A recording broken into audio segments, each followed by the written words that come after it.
अब हमें लगता है ब्रज को पुनः ब्रज बनाने के लिए, मांस मदिरा मुक्त कराने के लिए, यमुना की शुद्धि के लिए और ब्रज की रज को बचाने के लिए, भारत को कृष्ण जन्मभूमि में ठाकुर जी को बैठाने के लिए और भारत को हिंदू राष्ट्र बनाने के लिए यह यात्रा है। और इन सब महापुरुषों का साथ मिला, सब महापुरुष विराजमान भय। अयोध्या से भी पूज्य महाराज जी आ गए, ब्रज के सभी महापुरुष आ गए। आप लगातार मंच का संचालन भी कर रहे हैं। पूज्य ठाकुर जी भी तब से ही विराजमान है, एक अभिभावक की भूमिका की तरह आपका आशीर्वाद प्राप्त हो रहा।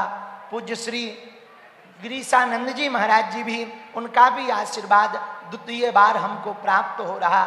सभी संतजन विद्वज्जन विराजमान, सभी ब्रजवासी विराजमान, पंडा पुरोहितों के भी सब लोग विराजमान, अक्षय पात्र वाले भी पूज्य महाराज जी विराजमान, तिवारी जी भी साथ में आए। इन सबको देखकर, इन सबके वचनामृत आशीर्वाद को सुनकर हमको लग रहा जो बात किसी महापुरुष ने कही थी वो सही है कि अब तो केवल क्रियान्वयन बाकी है, पर करना है। आज तो झांकी है, असली फिल्म तो बाकी है। और अन्यथा ना लेना बात को, हम सब मिलकर के यह सनातन हिंदू एकता पदयात्रा जब करें, इस बात के साथ संकल्प लेकर के करें कि हमारी वर्ण व्यवस्था बनी रहे और सनातन हिंदू एक हो जावे। और ऐन कैन प्रकारेण हम एक बात की, कई लोग महापुरुषों ने हमको बार बार कहा तो लिखा भी है, पर एक बात हम कह देते हैं, महाराज जी की यदि आज्ञा लगेगी तो यात्रा के पूर्व में एक दिन का कार्यक्रम ठाकुर जी विराजमान होवे मथुरा कृष्ण जन्मभूमि के आसपास किया जाएगा। और वहीं से संकल्प लेकर के फिर पदयात्रा की आगामी यात्रा पर बढ़ेंगे। और 7 नवंबर से को ध्वज उठाकर 16 नवंबर को श्री ठाकुर जी के चरणों में सभी संत जनों को आगे कर कर, इनके पद चिन्हों पर पीछे पीछे चलकर हम प्रयत्न करेंगे। हमारी सामर्थ्यता तो नहीं है, वो कहते हैं कि तन से भी दुखी हैं और मन से भी दुखी है। तन ऐसो कमजोर है कि 1.5 हड्डी है, मन ऐसो है कि धर्म विरोधी ताकतें खूब सक्रिय हैं।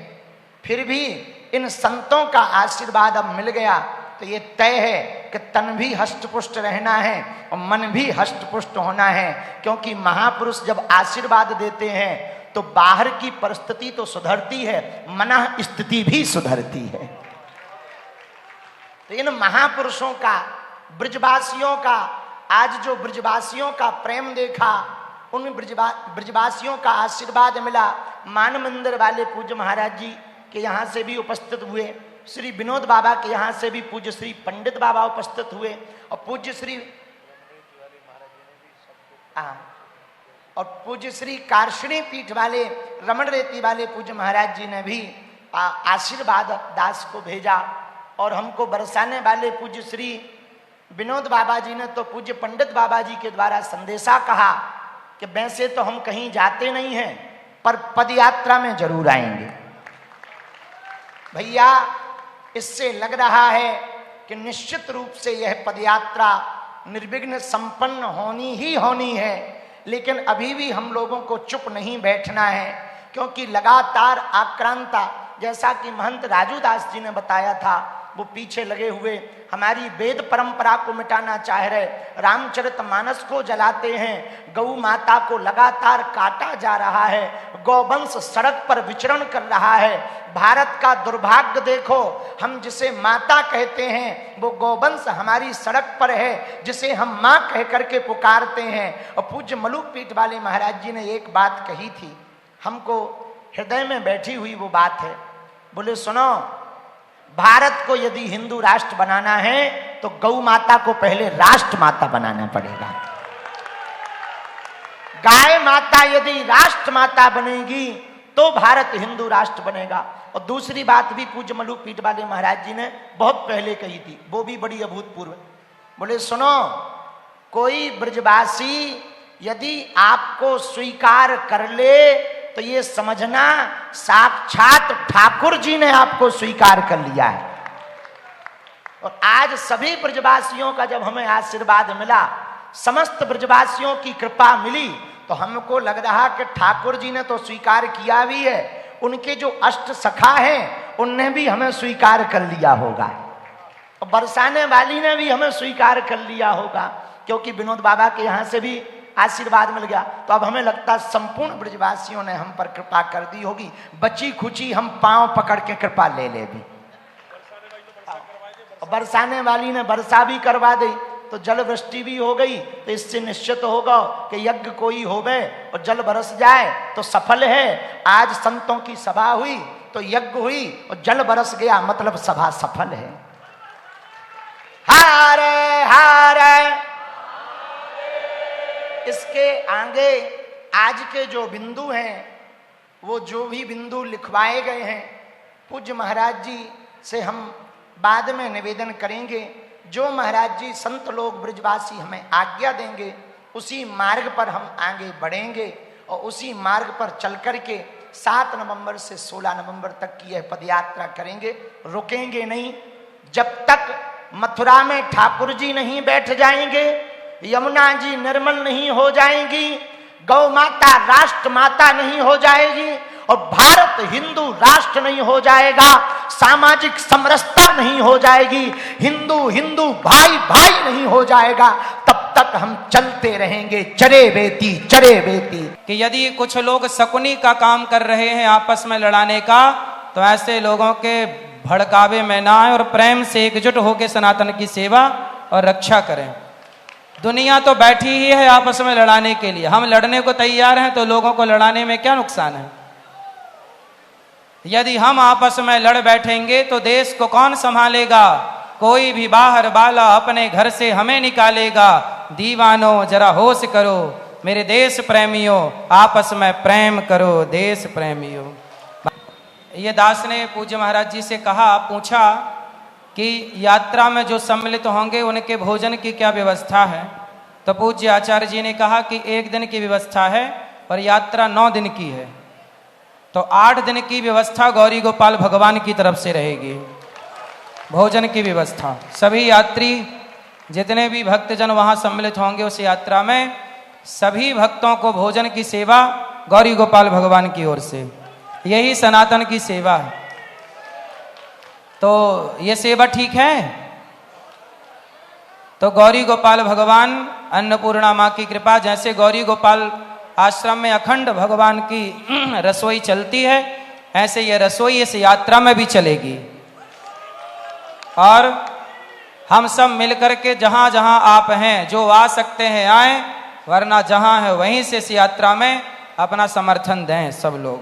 आज तो क्या बात है, अपने लाभ के लिए एक के दूसरे से लड़ाने का प्रयास चल रहा है। अपने लाभ के लिए, अपने लाभ के लिए और कोई काम नहीं। कैसे ऐसे ही चादर और फादर के लोग सनातन के पीछे पूज्य महाराज जी पड़े हुए हैं। आए दिन लव जिहाद, आए दिन धर्मांतरण, उस पर कोई संवाद नहीं करता, उस पर कोई चर्चा नहीं करता। महाराज जी बांग्लादेश में 1.5 करोड़ हिंदू थे महाराज जी। अभी तत्काल में छात्र आंदोलन के नाम पर हिंदू और मुसलमान में परिवर्तन हो गया। और महाराज जी जो हिंदुस्तान में कहते करे क्या होगा, भजन करने से क्या होगा, मंदिर जाने से, मंदिर नौकरी और चिकित्सा शिक्षा नहीं देगी। आज देखो ना बांग्लादेश में महाराज जी 68,000 सरकारी नौकरी वाले को जबरदस्ती मारकर, पीटकर, दबाकर, धमकिया कर, आप सोचिए पूज्य महाराज जी 7 साल की कन्या के साथ में 29 आदमियों ने सामूहिक रूप से बलात्कार किया 9 घंटा तक पूज्य महाराज जी। और वो मां चिल्लाती रही कि तुम मेरे साथ कर ले, मेरी बेटी को छोड़ दे। और महाराज जी ये नरभक्षी, ये निशाचर राक्षसों ने नहीं छोड़ा। आज बागेश्वर सरकार इसलिए लगे हैं, इसलिए चिंता कर रहे हैं कि भारत में भी ये स्थिति परिस्थिति उत्पन्न ना हो। महाराज जी धर्म के आधार पर हमारे साथ छलावा किया गया, और हमारे पूर्वजों ने, हमारे पूर्वाचार्यों ने, हमारे आचार्यों ने कभी नहीं कहा कि हम उनके साथ नहीं रह सकते। उन्होंने कहा आओ बच्चा, तुम भी अपने ईश्वर को भजन करो, हम भी सत्संग करेंगे, हमको कोई दिक्कत नहीं है। लेकिन उनके काल नेमियों ने कहा कि नहीं, जब आप घंटी डुलाते हो, जब आप शंख ध्वनि करते हो तो हमको तकलीफ होती है, हम आपके साथ नहीं रह सकते। और मेरे साथ छलावा हुआ धर्म के आधार पे महाराज जी पाकिस्तान हो गया, और आज मठ मंदिर के विरोध में 27 कानून पूज्य महाराज जी बने हुए हैं। आज कोई चर्च, कोई गिरजाघर, कोई मदरसा सरकार ने एक्वायर करके नहीं रखा, लेकिन महाराज जी 5 लाख मंदिरों की चढ़ावा गवर्नमेंट लेता है और उससे तमाम योजना चलती है। लेकिन कहीं पर हमारा मंदिर गिर गया, गौ माता रोड पर बिलख रही है, उसकी चिंता और चिंतन गवर्नमेंट को नहीं है, लेकिन हॉस्पिटल बनाना है और लोगों के लिए और कार्य करना है। हॉस्पिटल भी बनना चाहिए, लोगों के लिए और भी कार्य होना चाहिए, लेकिन मंदिर के पैसे से तो नहीं। सनातनी मंदिर में समर्पित करता है कि सनातन कैसे सुरक्षित रहे, कैसे संत भजन संकीर्तन कर सके, कैसे गौ माता सुरक्षित रहे। इसके नाते हमारे पास जो भी होता है ठाकुर जी के सिर चरणों में चढ़ाते हैं। आज लगातार संतों के आशीर्वाद से आप लोगों ने देखा होगा कि बागेश्वर से ओरछा तक जो जनसैलाब था सनातनियों का, आज इस मंच पर तीर्थ पुरोहित समाज के सभी लोगों ने एक ही स्वर से, विद्युत समाज के लोगों ने एक ही स्वर से उठाए कि हम पूज्य बागेश्वर सरकार के साथ कंधे से कंधा मिलाकर हैं। क्योंकि जैसे बागेश्वर से ओरछा तक वो कार्यक्रम सफल हुआ, इतने सुंदर कार्यक्रम का आप समझो 3 लाख से ऊपर लोग थे, और पूज्य सरकार लगातार निरंतर 24 घंटा, मैं तो बड़ी कृपा थी सरकार का, सरकार ने खूब स्नेह दिया, खूब स्नेह दिया, खूब स्नेह दिया।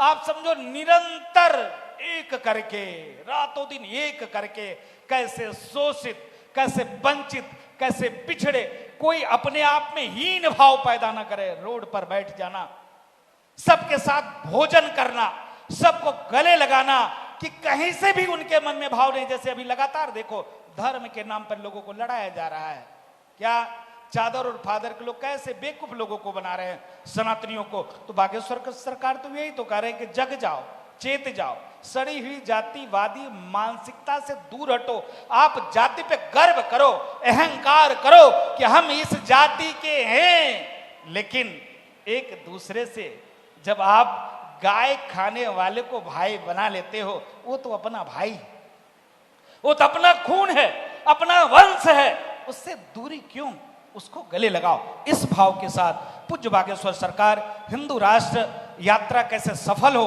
आज मंच पर जितने आचार्य बंधु बैठे हैं सब ने अपने तरफ से पूज्य बागेश्वर सरकार को आश्वस्त किया कि हम पूज्य बागेश्वर सरकार आपके साथ हैं। और आपने बागेश्वर से ओरछा तक तो लाखों लाख की संख्या के साथ हिंदू राष्ट्र यात्रा किया था, लेकिन हमारी जिम्मेदारी है, हम सबकी जिम्मेदारी है, ये यात्रा पूज्य बागेश्वर सरकार की नहीं है। अगर सनातन की सुरक्षा चाहते हो, हिंदुओं की सुरक्षा चाहते हो, अगर मठ मंदिर की सुरक्षा चाहते हो, संतों का मान, स्वाभिमान, सम्मान बचा रहे, किस प्रकार से गौ माता सुरक्षित रहे, गंगा सुरक्षित रहे, यमुना सुरक्षित रहे, जैसे अयोध्या में भव्य राम मंदिर का निर्माण 500 वर्षों के त्याग तपस्या संघर्ष के बाद भव्य बना है, उसी प्रकार से कृष्ण जन्मभूमि भव्य बने। इसके नाते हिंदू राष्ट्र की यात्रा में आप सब घरों से निकलकर बाहर आकर एक मंच पे एक साथ आकर इस सम्मानित मंच से मैं पूज्य संतों के श्री चरणों में नाक रगड़ के साष्टांग दंडवत प्रणाम करते हुए निवेदन करता हूं कि सरकार, आपके पास लाखों लाख परिकर है, लाखों लाख शिष्य हैं। यहां तो आपके मीडिया, यहां तो सेकुलर कामपंथी वामपंथी आपको खूब लड़ाने का प्रयास करते हैं और आप दुनिया को दशा और दिशा देते हो, फिर भी ऐसे शब्दों का प्रयोग करते हो संतों के लिए, ये ठीक नहीं है। हम सब एक हैं, एक साथ सनातन की रक्षा के लिए, विधर्मियों को चुनौती देने के लिए जब हम एक साथ नहीं होंगे काम नहीं चलेगा। महाराज जी बहुत वक्ता है, बहुत लोगों को बोलना है, मैं नाक रगड़ के आपके साथ तन मन धन और गण के साथ आपके साथ महाराज जी हूं। जहां जो भी स्थिति परिस्थिति बनेगी, प्राण देने के लिए, सनातन के लिए सबको तैयार रहना पड़ेगा, नहीं तो फिर सीरिया, ईरान, इराक, लेबनान जैसे खत्म हो जाओगे। कोई तुमको नहीं बचा पाएगा। ये डंके की चोट पे कहते हैं। एक समय था कि पूरे दुनिया में सनातन को ही मानने वाले थे। पूज्य ठाकुर जी ने कहा कि कई करोड़ वर्ष हो गए हमको आए। आज कौन सी स्थिति परिस्थिति बन गई कि हिंदुस्तान में भी 9 राज्य में हम अल्पसंख्यक होने के कगार पे हैं। राम जन्मभूमि बनवाने में 500 वर्ष लग जाते हैं और आप भी आज तरस रहे हैं। सब लोग कह रहे हैं कि हम इतने दिन से भूखे हैं, इतने दिन से मैं ये व्रत करके रखा हूं, कृष्ण जन्मभूमि नहीं बन पा रहा है। इसके नाते अभी भी वक्त है, आप पूज्य बागेश्वर सरकार के साथ कंधे से कंधा मिलाकर जब आप आगे बढ़ोगे, चलोगे, तो स्वाभाविक है ये सत्य सनातन संस्कृति की ओर भारत बढ़ेगा, हिंदू और हिंदुत्व की ओर भारत बढ़ेगा और पुनः विश्व गुरु की ओर स्थापित भारत होगा, पुनः भारत हिंदू राष्ट्र होगा। बहुत बहुत आभार, बहुत बहुत धन्यवाद। बोलो भारत माता की, सत्य सनातन वैदिक धर्म की, भारत हिंदू राष्ट्र की। अयोध्या तो झांकी है, मथुरा काशी बाकी है। पूज्य महाराज जी, अब नहीं 3, अब लेंगे 30,000। पूरे दुनिया में किसी भी आक्रांता, आक्रमणकारी, खरियनकारी, चोर, नीच, लुटेरे का एक भी नहीं बचेगा। मजार। भारत माता की जय। जय हो। श्री हनुमान जी की जो भावना है वो हमारे परम संत श्री राजूदास जी के मुक्ते हमने सब सुनी। जो भी ये कही कि राम जन्मभूमि बन गई, सही बात है। सतयुग, त्रेता, द्वापर और कलयुग, ये क्रम से युगन को क्रम है। तो पहले तो त्रेता वाले देवता को मंदिर, राम जी को मंदिर बन गए। द्वापर है इधर बीच में, सतयुग को काम को अलग